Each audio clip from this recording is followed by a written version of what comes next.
Un de la Légion, un film de Christian Jacques de 1936, avec dans les rôles principaux Suzy Prime, Thérèse Dorny, Fernandel, Robert Le Vigan, Paul Azaïs, Arthur Devers, Jacques Varenne.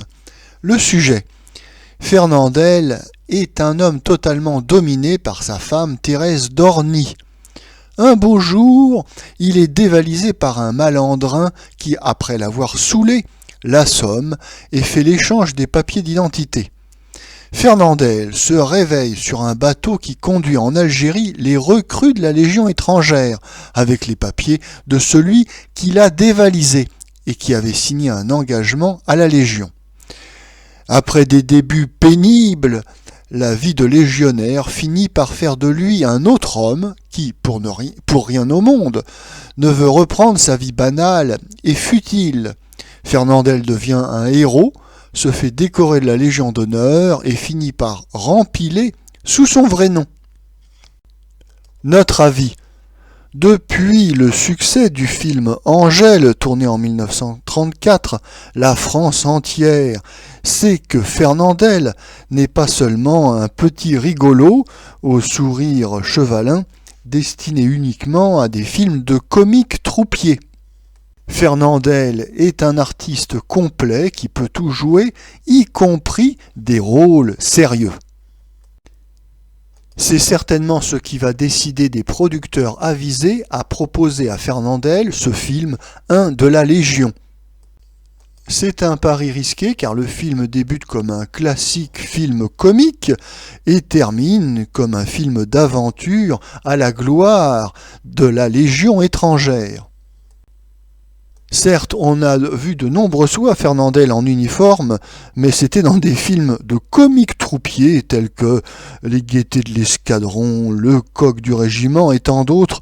Or là, il ne s'agit pas de faire dans la gaudriole, il s'agit de faire un vrai film d'aventure qui se passe dans le sud algérien, avec des coups de fusil et des scènes d'action. Il faut dire aussi que les films de beaux légionnaires qui sentent le sable chaud sont très populaires dans les années 30, aussi bien dans le cinéma français que dans le cinéma américain. En France, on a eu des chefs-d'œuvre comme Le Grand Jeu de Feder, La Bandera de Duvivier, et puis d'autres films plus mineurs, tels que par exemple La Piste du Sud ou Le Chemin de l'Honneur. Aux États-Unis, on a le beau Gary Cooper qui a tourné dans Morocco en 1930 et puis Beau Geste en 1939.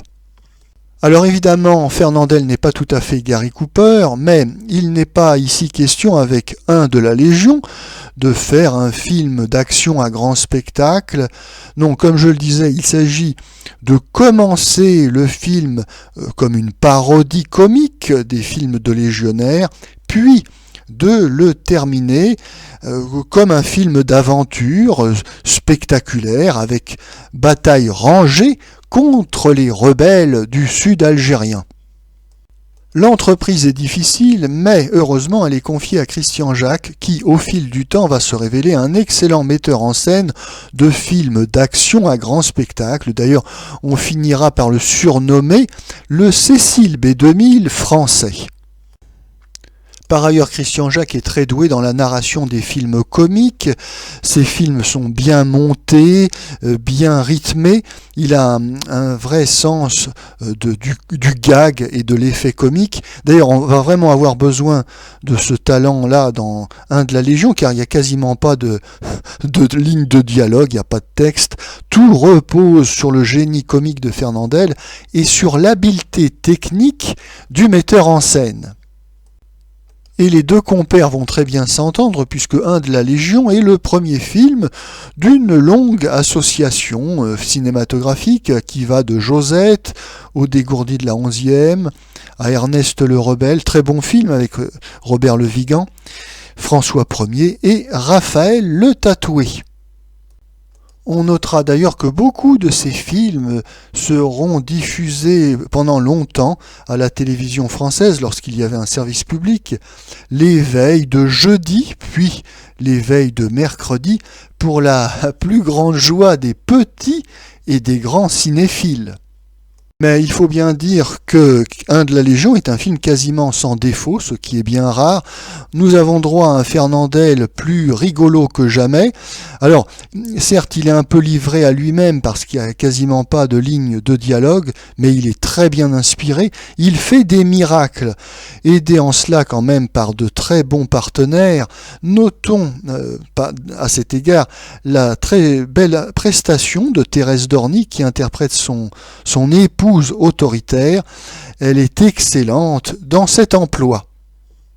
On la retrouvera d'ailleurs avec plaisir dans d'autres films de Fernandel. Et puis, il y a Robert Le Vigan qui interprète avec beaucoup de dignité et de sérieux un valeureux officier.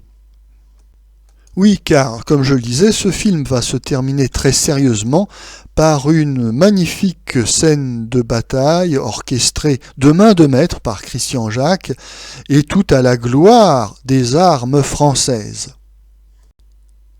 Le réalisme de cette scène de combat n'a pas été obtenu sans de lourds sacrifices.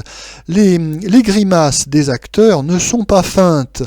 Fernandel se souviendra longtemps des difficultés de l'escalade des rochers du désert sous un soleil de plomb.